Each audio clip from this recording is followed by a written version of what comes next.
This video is brought to you by... I'm switching lanes so much, man, they can never get behind me, man. Yeah, I'm taking it all away, man. I ain't playing with it, man. One thing is the key, man, is consistency, man. It don't matter, man, how good the product is, man. If you ain't out there, man, to get rid of it, man, the supply to demand, man, you going down, man. You in it for nothing, man. Get with me, man. I'm starting a whole league, man. Get with me, man. Get with the winning team, man. Cool Green Clothing. We going all the way, and we coming straight out of Baltimore. What is going on, YouTube fam? It's your boy Tony 2Times, and we back with another episode of the Baltimore Way, man. Before I start, be sure to tap that like button. Definitely watch this video to the end to hear the full story. Subscribe if you're new to the fam. Hit that notification bell for future uploads. I'm a little under the weather. I got a little bug, so my voice might sound a little shaky. I've been down bad for the last few days, but I had to check in with y'all, so let's get right into it. Trap life. Some people jump in the streets, make a name for themselves, and can make money. But there's a lot of other factors that come in play, like your face card being good, doing business the right way, not taking people off, or being cruddy. But the fact of the matter is, when most people first jump off the porch, that's exactly what they do to come up. It's Doug eat Doug, and some choose to get over, finesse, sell cut, take people off, or whatever, until they can get in position to buy real product and play the game straight up. But by that time, you already created enemies. Unless you have a plug flooding you with work, everyone I know, including myself, have did some questionable things to make some money. But the streets talk and have a set of rules that only individuals out there in the mix understand. Unfortunately, certain mistakes can be fatal.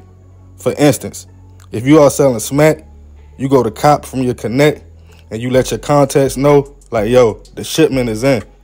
It's business as usual. But you might not know the product is not no good until your peoples call you and say their customers not filling that batch. It happens. As far as a bunch of hands that touch most narcotics before they hit the streets. Some take it as a loss, but some want to see bloodshed. And on this episode of the Baltimore Way, we will be discussing a case of an alleged drug deal that turned fatal for one man and a life sentence for another.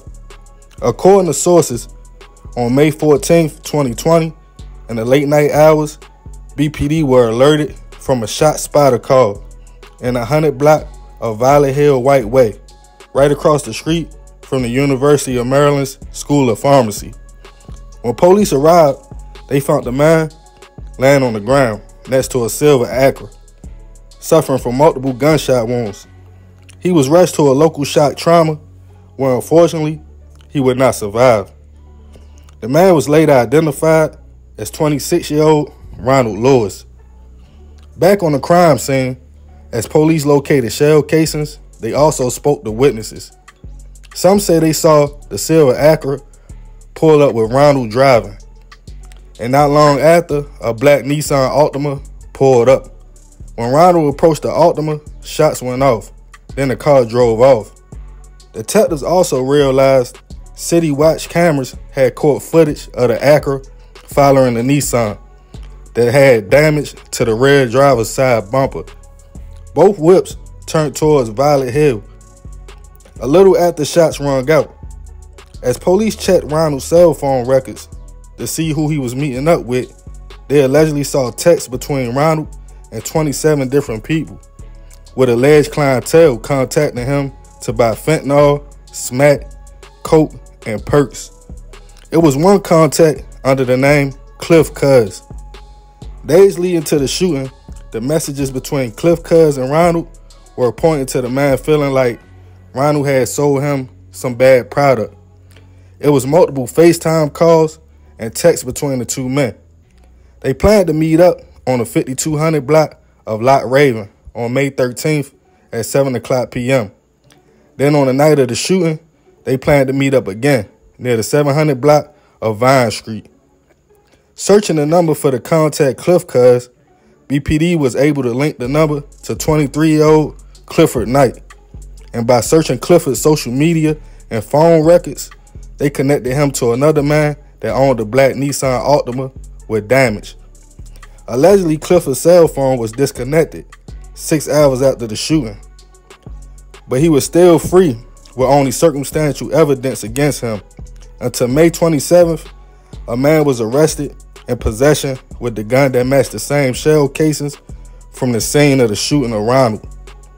With this information and the murder weapon, BPD painted a picture of Clifford setting Ronald up for an ambush and a false pretense of copping some product from the young man. But the man felt as though Ronald sold him a bad batch prior. Cell phone calls showed the two men talked 15 minutes before the shooting, and Clifford also contacted the owner of the black Altima a few hours after the murder. A warrant for murder was put out on Clifford, and the task force eventually located the young man and took him into custody.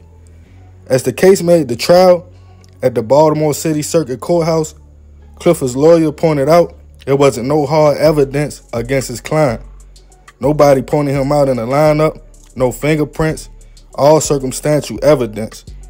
Ronald's family spoke out, stating he wasn't perfect and had a past, but he was on track to turn his life around. Clifford would speak out on his own behalf, sending prayers to Ronald's family, but also stating he did not shoot the young man and he was innocent. But with cell phone records and the alleged motive being revenge, a 12-person jury found Clifford Knight guilty of second-degree murder, use of a handgun in a violent crime, and other charges. The key evidence being Clifford's phone and the other man who got caught with the murder weapon, phones pinging right next to each other the night of the hit. Also, calls made after the murder, allegedly to the man who had the murder weapon as well. Clifford was eventually sentenced to life with all but 50 years suspended. Rest in peace to Ronald. I send my prayers and condolences to his family. I'm not here to pass judgment on either one of these men. It's sad that the streets politics and a couple dollars can turn the situation fatal. More of this story, the streets make their own rules. You can be doing everything right, playing by the book, but all it takes is one mistake, and it's all over. But what stands out to me is when Ronald Peoples said he was trying to get away from the lifestyle. Sometimes we had warning signs before it's over. For anybody out there, if you want to leave the streets, just leave. Don't worry about what people say. Real friends and family will salute you. And anybody against it never want to see you win anyway. As for Clifford, a life sentence for an alleged bad deal. If that is the case, now it's all over. No money to be made. Sometimes we got to step back and think above the street politics, because they obviously get us killed or life in prison. But hey, that's the Baltimore way. Man, crazy story, you feel me? Rest in peace that young man. Rest in peace to Ronald, you know what I mean? His people said he wasn't perfect, but he was trying to change his life around. He was trying to do the right things. And sometimes it be like that, man. And it just be that one day. We might be saying, like, tomorrow we going to chill, we going to go get a job, or we going to start a clothing brand, whatever. But that day might not come, because them streets, they play by their own set of rules, you feel me? You might not even know you done made an enemy, but you done made an enemy. And a lot of times, I don't know what the situation was. Like I said, this all alleged. They saying it's about a bad sale, some bad product. But sometimes what people got to understand, Ronald might have got took off. He might not even know the product was bad if that was the case. You see what I'm saying? So it be like that sometimes, man. But yeah, I ain't gonna talk y'all head off, man. My voice cracking a little bit. But let me know what y'all think about this one in the comments. I appreciate you if you made it to the end. It's all love, fam. If you want to contact me, hit me up at tony2times.biz@gmail.com. Love y'all, fam. I'm out.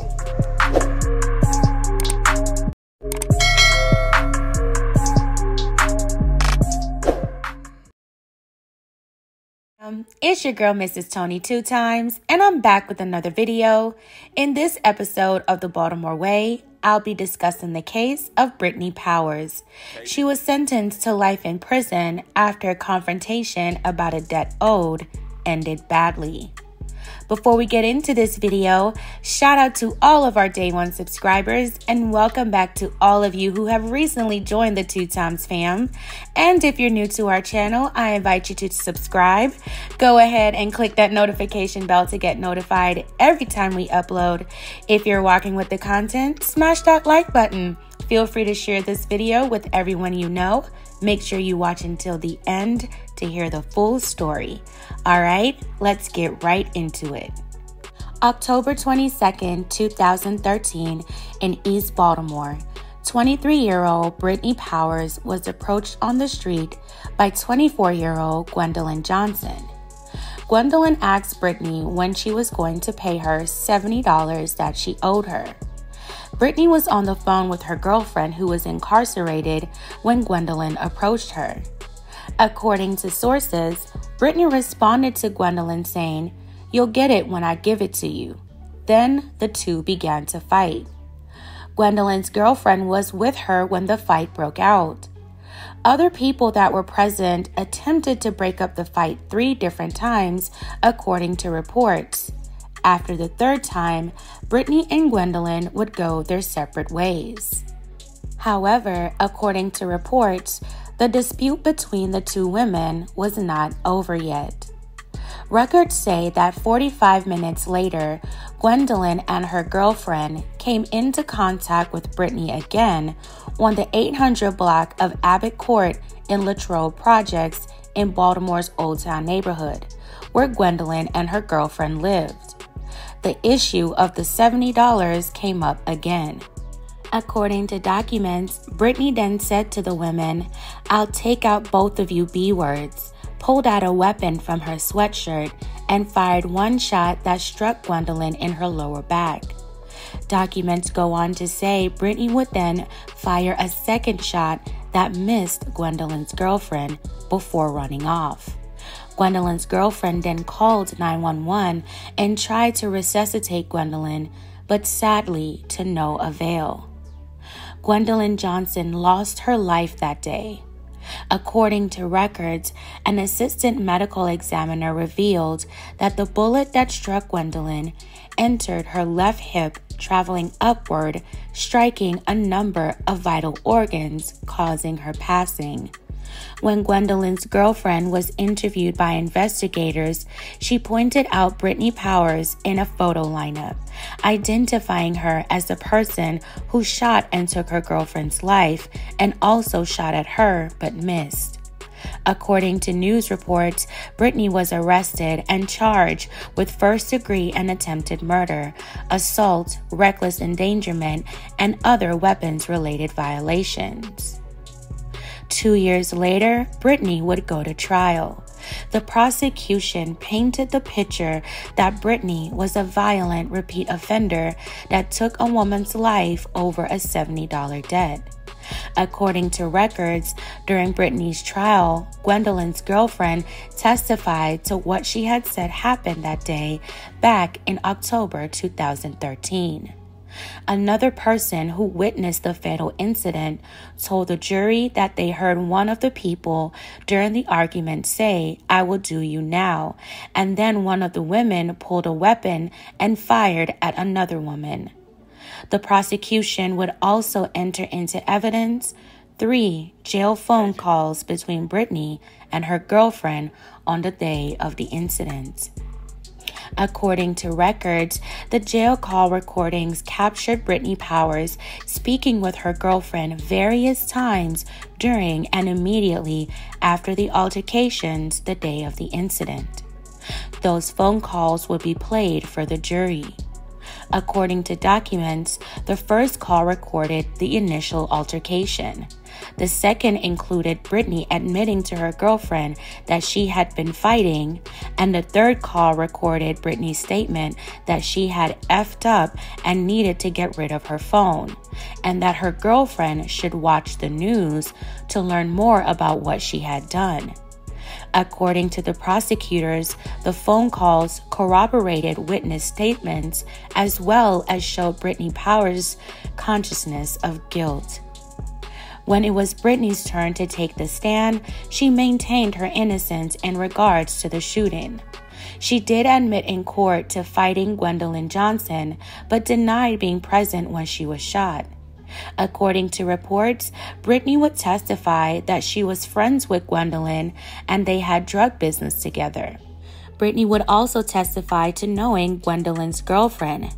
She testified of the events that day and corroborated much of what the prosecution's witness testified to as far as the fights between her and Gwendolyn. However, she would assert that Gwendolyn swung on her first during the first 3 altercations, causing her to drop her phone. The prosecution had accused Brittany of going to get a weapon from a relative's house and returning to seek out Gwendolyn, but she denied their claims, and she denied firing at Gwendolyn, causing her to lose her life. According to documents, when Brittany's attorney questioned her about the calls between her and her girlfriend, Brittany admitted to speaking with her girlfriend and told the court that she was referring to another situation she was going through and not the incident with Gwendolyn. According to reports, she explained to the court that when she said she had screwed up and needed to get rid of her phone, it was because she had severely beaten a junkie who had stolen coke from her, striking the man 4 or 5 times with a wooden 2x4, and he had not gotten up after she struck him. During cross-examination, the prosecution relied on witness testimony to call out that Brittany would be implying that they were lying under oath that she was present when the shooting happened. Brittany would respond that the witness was not telling the truth about her involvement.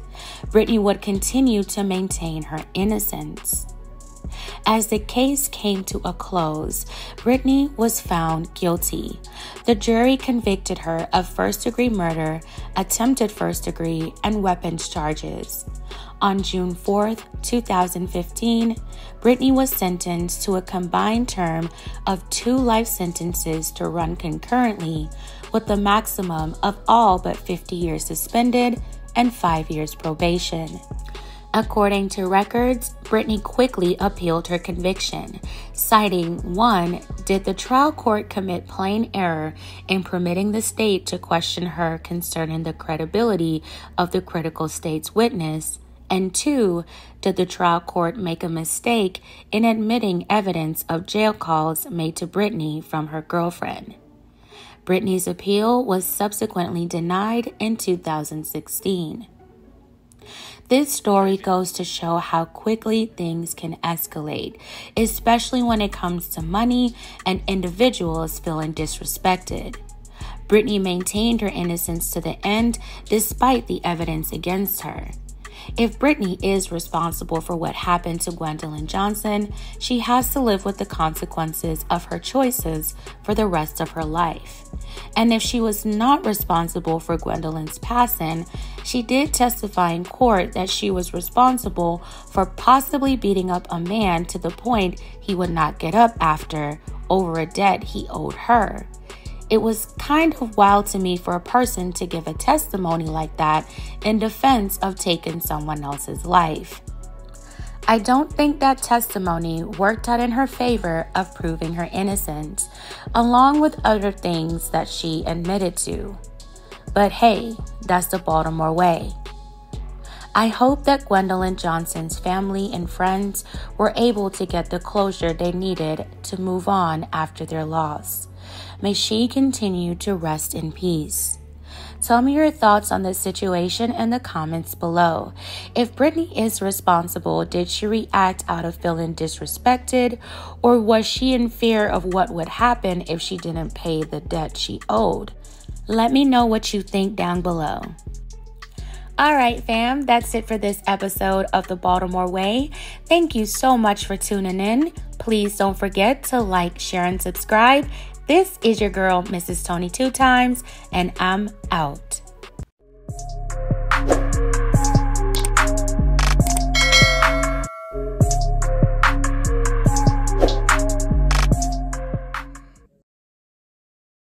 What's going on, YouTube fam? This your boy Tony 2 Times, and we back with another episode of The Baltimore Way, man. Before I start, be sure to tap that like button, Definitely watch this video to the end to hear the full story and all the details in the case. Happy New Year to everybody out there. I hope y'all being safe. For all the Day One fam, thanks for tuning back into another episode. Y'all already know it's all love. If you're new to the channel and you feeling the content, feel free to subscribe. Definitely hit that notification bell so you can be notified every time we drop a new video. Let's get right into the story. In this crazy life, things can go wrong, even when our intentions are to do right. For example, you might have it in your heart to help people and be a shining light in these dark times, but you just never know what's on the other person's mind. Now your good deed can lead to you getting crossed. I'm a firm believer. There's still some good left in the world. The problem is weeding out all the negative and bad, which sometimes might not be easy. Some people have a helpful nature about them. Might want to be a mentor to people in the community, but you have to be careful on so many different levels. Role models in the community are almost extinct. When you have most older people with experience in life that can teach the youth something, trying to be like the hoppers themselves, stooping to their level, or they just don't want to deal with the headache of trying to steer troubled youth in the right direction. Sometimes being a helpful hand can put you in a vulnerable situation to be taken advantage of yourself. And on this episode of the Baltimore Way, we will be discussing the case of a Baltimore assistant principal who lost his life to a young man he was mentoring who was also one of his former students. According to sources, Shelton Stanley started working in the Baltimore City school system back in 2006, helping kids out with their math skills and other activities. Shelton was known to be a pillar in his community, being a deacon at Emerson Heights Church in Southwest Baltimore and a youth ministry leader. As the years went by, Shelton would work his way up to being the assistant principal in Dunbar High School in East Baltimore. In his new position, he was known for being a helping hand with students any way he could, even helping a few in their personal life outside of school. By 2020, Shelton was 36 years old, loving his work and living in a nice home in a good community in Pikesville, Maryland. A young man at the time, 23-year-old Zahid Quentin Adub Mahameen, was a former student to Shelton, who looked up to the man. Shelton was Zahid's middle school math teacher, who kept him on track in school, also kept the young man focused in life while navigating the Baltimore streets. By the age of 17, Zahid even had a key to his mentor's Pikesville home. He often visited the man, even had mail delivered there. But somewhere in the mix, things went wrong. Allegedly, it was a plot involving Shelton and one of his former students, and the principal enlisted the help of Zahid to take a blick, pull up, grab the person, and bring him back to the house. Zahid was supposed to be paid for his role in the situation, but on December 27th, 2020, after family and friends tried contacting Shelton and he didn't respond, they called police to do a welfare check. Baltimore County Police responded to the home on the 4800 block of Hawkesbury Road, and upon entering the house, they found Shelton laying at the bottom of some stairs in his home, unfortunately already gone.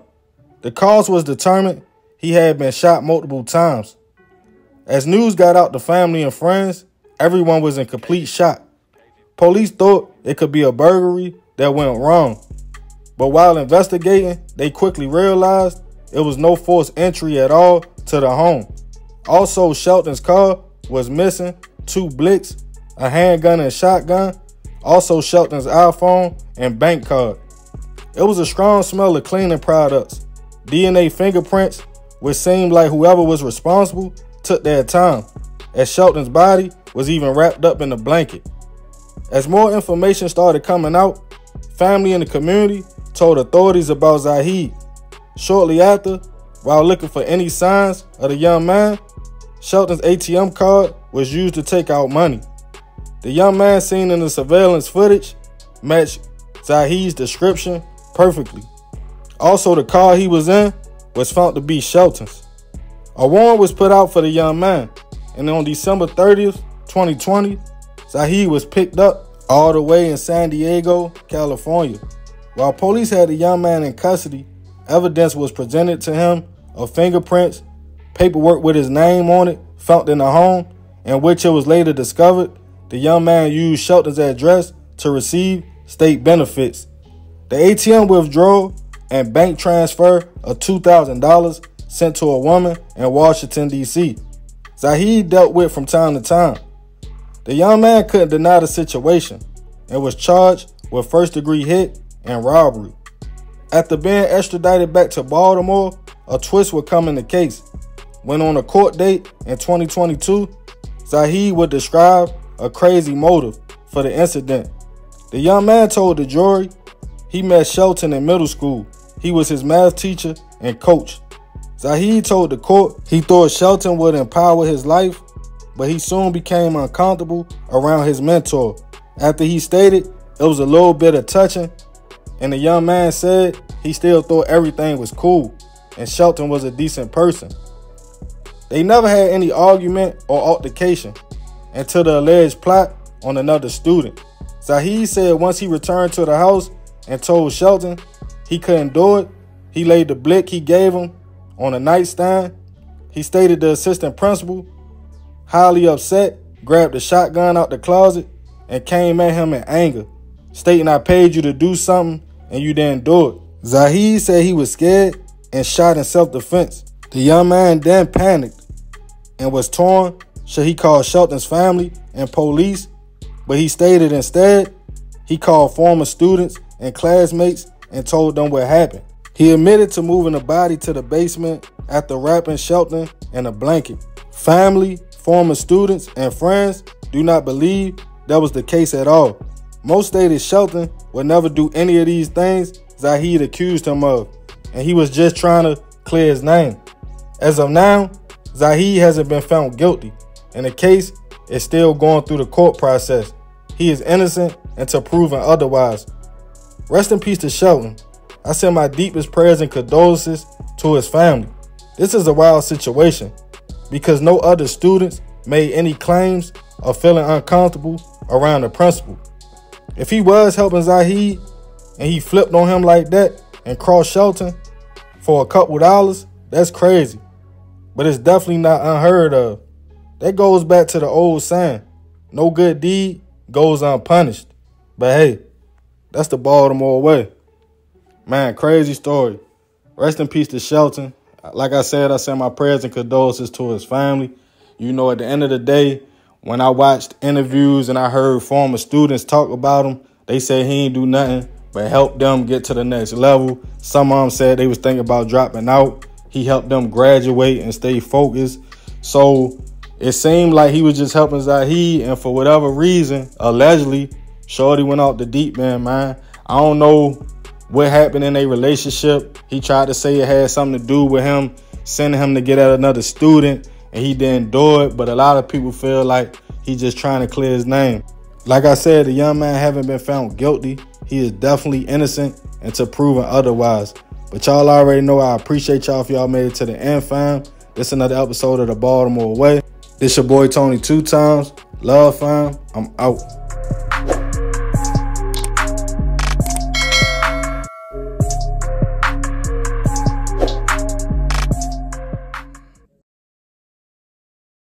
What's up, fam? It's your girl, Mrs. Tony 2 times, and I'm back with another video. In this episode of the Baltimore Way, I'll be discussing the mysterious case of Danielle Shanae Parnell and her 3-year-old daughter, Myroyal Bennett. The mother and daughter were found gone just 4 days apart. Before we get into this video, welcome if you're new here to our channel. Please feel free to subscribe, click that notification bell to get notified every time we upload. If you're rocking with the content, smash that like button, share this video with everyone you know. Make sure you watch until the end to hear the whole story. All right, let's jump right into it. Danielle Parnell grew up in Ohio and attended school there before moving to Maryland in her early 20s. Danielle also became a mother to a beautiful baby girl. Those who knew Danielle said she loved her daughter and being a mother, but transitioning to a new state deemed challenging for Danielle. Danielle began hustling on the streets to supplement her income. During her time in Maryland, Danielle ran into some trouble with the law. In 2017, 24-year-old Danielle was arrested in Tacoma Park after police were called to the back section of an apartment complex for reports of a child being left inside a car. According to reports, when officers arrived at the Hillwood Manor apartments, they found an 18-month-old baby left alone in a running vehicle. Police said there was also an 8-month-old puppy in the car with the child. While at the car, officers said Danielle came outside and admitted she had been engaging as a working girl while her baby and the puppy were in the car alone. She was taken to jail and charged with several crimes pertaining to the incident. She also had a warrant for violating probation in Ohio. Ultimately, the incident caused the child to be taken into protective services, and Danielle had to go to court. According to court records, Danielle's daughter was placed to live with the child's paternal grandparents. While moving past that time in her life, Danielle gave birth to her second daughter, My Royal, a couple years later. According to Danielle via Facebook in a video she posted, her daughter's name, My Royal, is inspired by the phrase, My Royal Highness. Danielle continued to have rough patches, but did her best to overcome her setbacks. A friend of Danielle said that Danielle had found a positive path forward. She had gotten a job and had moved into a house with her daughter on Vancouver Road in West Baltimore. Another one of Danielle's friends said Danielle had gotten her GED and also became an entrepreneur, starting a business selling candles and jewelry. Danielle seemed to have been trying to stay on that positive path. But tragically, in April 2022, things took an ominous turn for the young mother and her 3-year-old daughter. On April 8th, 2022, firefighters were called to a row home on the 4700 block of Vancouver Road in West Baltimore's Beachfield neighborhood. Firefighters revealed that one civilian had passed away. A small child was found in the lower level of the row house, allegedly with a Bible and other materials nearby the body. The child was pronounced gone at the scene. According to reports, sources close to the investigation said that the child's passing may have been ritualistic. Reports say fire investigators revealed that the row house blaze was set intentionally after a mattress was set on fire. The little girl's identity was not immediately released, and her passing was ruled a homicide. Days later, on April 12, 2022, 53 miles north of Baltimore, a survey crew was working along I-95 near the border between Harford and Cecil County. Just before 10 a.m., a crew member was walking along the highway when they found the lifeless body of a woman and called police. When Maryland State Police arrived at the location, they pronounced the woman gone at the scene. 2 days later, law enforcement released a statement saying they positively identified both the child who passed away after the row house fire in Baltimore City and the woman found on I-95. The child was identified as 3-year-old My Royal, and the woman found on I-95 was identified as her mother, 30-year-old Danielle Parnell. The Cecil County Medical Examiner ruled Danielle's passing a homicide. Although both were ruled homicides, how they were slayed was not revealed. There are also no clear motives to the heinous slayings. Police asked anyone with information about the two cases to contact them. But there is some speculation into Danielle's beliefs and mental health playing a part in the tragedy, but that's not confirmed by law enforcement. According to reports, Danielle was into astrology, tarot cards, and New Age mysticism. She often posted about these topics on her social media. On TikTok and on Facebook, she went by the nickname Suddy Q, the Thug Goddess Witch.